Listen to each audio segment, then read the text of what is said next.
আমার স্বামীর নাম। এরপর আমাকে বললেন তাড়াতাড়ি খেয়ে শুয়ে পড়বে, তাহলে লম্বা একটা ঘুম হবে, না হয় অফিসে গিয়ে ঝিমোবে। আমি বললাম না মা, কাল থেকে অফিস থেকে ফিরেই আমি রান্না করব, আপনি রেস্ট করবেন, শুধু শুধু কষ্ট হবে আপনার। আমার শাশুড়ি মা বললেন তুমি চাকরি করছো, সবটা মনোযোগ তুমি ওখানেই দাও, সবকিছু সামলে নিতে চাইলে কোনো কিছুই কিন্তু ভালো হবে না। তুমি মাঝে মধ্যে এটা ওটা করে খাওয়াতে চাইলে তুমি তোমার ছুটির দিনে করো, যতদিন বেঁচে আছি সংসারের কাজকর্ম নিয়ে তোমাকে ভাবতে হবে না। আমি অবাক হলাম শাশুড়ি মায়ের কথা শুনে। আমি ভাবলাম হয়তো আমি নতুন, তাই হয়তো শাশুড়ি মা আমাকে কিছু করতে দিচ্ছে না। কিন্তু ভাবনার ছেদ পড়লো যখন আমাদের বিয়ের 1 বছর হয়ে গেল। এখনো রোজ অফিস থেকে বাসায় ফিরলে মা খাবার টেবিলে খাবার রেডি করে বসে থাকেন, আমাদের দুইজনের জন্যই অপেক্ষা করেন। ওনাকে আমি বুঝতে পারি না, ভীষণ শক্তপোক্ত একজন মানুষ, খুব কম কথা বলেন কিন্তু সবকিছুই নিজ হাতে করেন। আমার বোঝার কোনো উপায় নেই আমি এবারের বউ নাকি মেয়ে। বেশ কদিন হলো অফিসে বেশ ঝামেলা চলছে। রাত 9টা বেজে গেল, আমিও কাজের চাপে বাসায় ফোন করে জানাতে ভুলে গিয়েছি যে আজকে আসতে লেট হবে। হঠাৎ রিসিপশন থেকে একটা ফোন আসলো,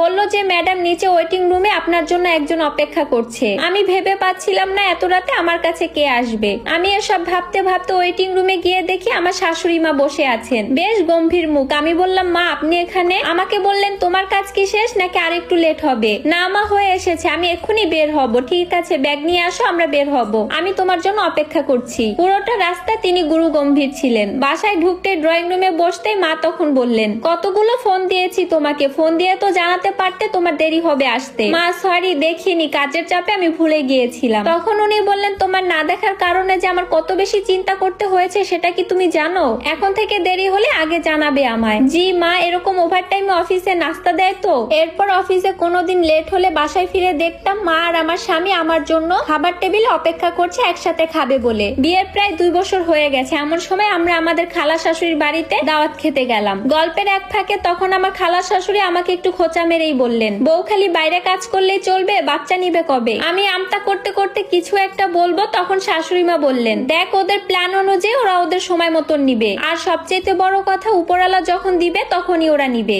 আর এসব ওদের পার্সোনাল কথা তুমি কেন জিজ্ঞাসা করছো? আর এসব ওদের পার্সোনাল কথা তুই কেন জিজ্ঞাসা করছিস? এটা কিন্তু ভালো দেখায় না। আমরা না হয় নিজের মানুষ, অন্য কাউকে এরকম প্রশ্ন করলে লজ্জায় পড়তে হবে। তখন আমার খালা শাশুড়ির মুখ চুপসে গেল। আমার খালা শাশুড়ি রেগে গিয়ে বললেন বউকে এত মাথায় তুলো না, যখন দেখবে মুখে চুনকালি দিবে তখন বুঝবে। আমাদের বাড়ির বউ কি তোমাদের বাড়ির ঘরের বউদের মতন কাজের লোক নাকি যে আমায় দেখে রাখবে? তোরা তো সারা জীবন আমার সাথে খারাপ ব্যবহারই করেছিস। আমি না হয় আমার বউকে আদর দিয়ে মাথায় তুলে রাখি, আমাকে দেখবে কিনা সেই আশা তো আমি করি না। বাড়ি ফিরে আমি আমার কানের দুল খুলতে খুলতে আমার শাশুড়ি মায়ের কথা ভাবছিলাম। এত শক্ত সামর্থ্য একজন মানুষ, কি দারুণ ব্যক্তিত্ব তার সাথে আবার কেউ খারাপ ব্যবহার করতে